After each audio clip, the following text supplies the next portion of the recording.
Do you have all three of these? It's a very common setup today. The question is, what are you using to sign into each of them? Is your setup like this on the left, where the email you use to sign in is different across all three?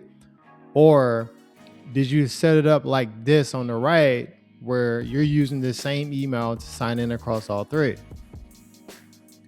I doubt you thought carefully about this at the time you're creating the account because you're trying to just use one of their services, not create another identity. You created a Google account because you started using YouTube. You needed to use Google Classroom as a student or parent.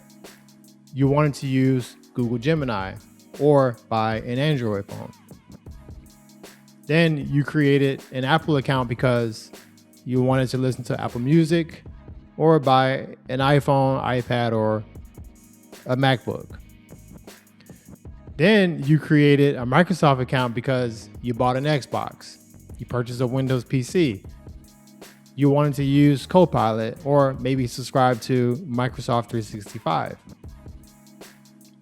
Now that you have all three, you likely have a variation of you on each cloud because the identity domain is suggested to you instead of asking who you already are. Let's talk about the importance of your email address. At first, it was just a way for people to contact you.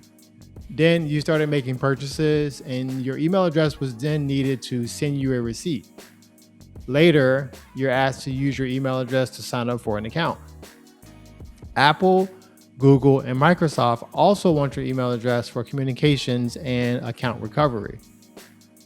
You're starting to see the increasing importance in your email address.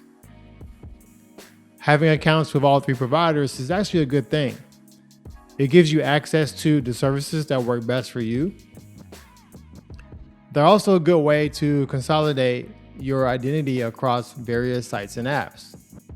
Not every site offers the same sign-in with options. Having an email account with each provider is also very common, but here's something many people don't realize. You don't need a Gmail address to have a Google account. The same is true for Apple and Microsoft. That means you don't necessarily need multiple email addresses just because you're using multiple cloud providers. You don't have to use their email service to use their ecosystem. I'm not saying don't use multiple email addresses in general, as there are certainly reasons to have multiple email addresses. The important thing is that those decisions are intentional and not accidentally causing headaches. This is what I call identity sprawl. It happens when the way you identify yourself gradually becomes inconsistent across the online services you use every day. It rarely happens intentionally, it just happens organically over time.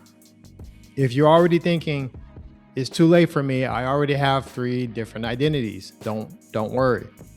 Many providers let you update the email associated with your account or change how you sign in. You may not have to start over.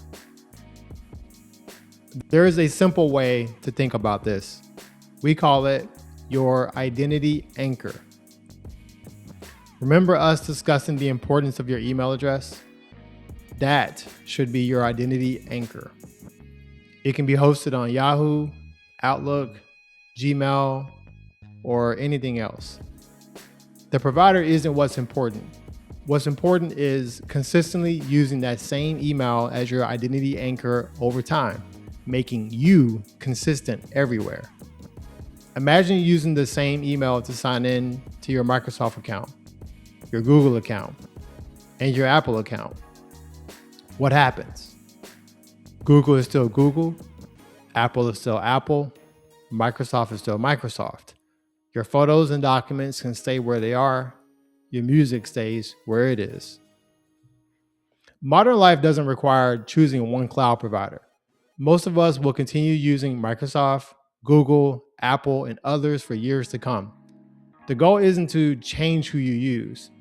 It's to be intentional about how you represent yourself online, which makes your digital identity easier to use, easier to recover, and easier to manage over time.